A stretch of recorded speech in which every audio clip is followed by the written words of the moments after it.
Salima seemed pleased with the chaos she had created. Adewa, who had the most graceful movements, told her mother she would not participate.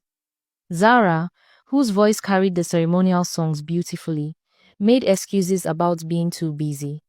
Even Chidima, who had been preparing since she was 16, decided the whole thing was outdated and embarrassing.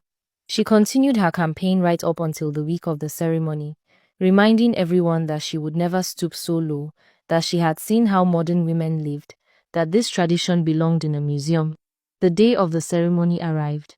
The prince came with his entourage, dressed in white traditional attire with gold embroidery. The village gathered in the decorated square. The drums began their ancient rhythm. The announcer called for the young women to come forward. Only 7 girls stepped into the circle. The crowd murmured in disappointment. Usually, there were at least 20 participants.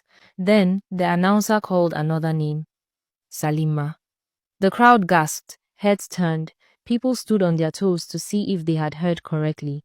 But there she was, walking into the circle wearing the most elaborate ceremonial wrapper anyone had seen, her body adorned with coral beads that must have cost her family a fortune.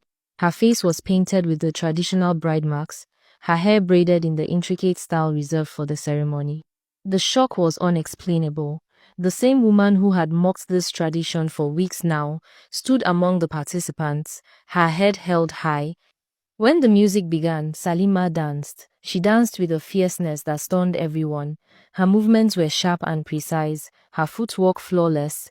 She had clearly practiced every step, mastered every turn.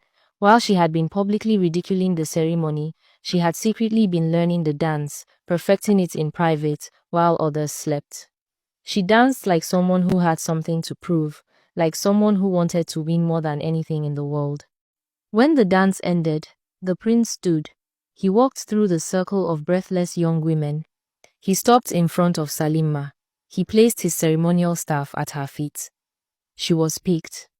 The one who called others pick-me has become the biggest pick-me of all time.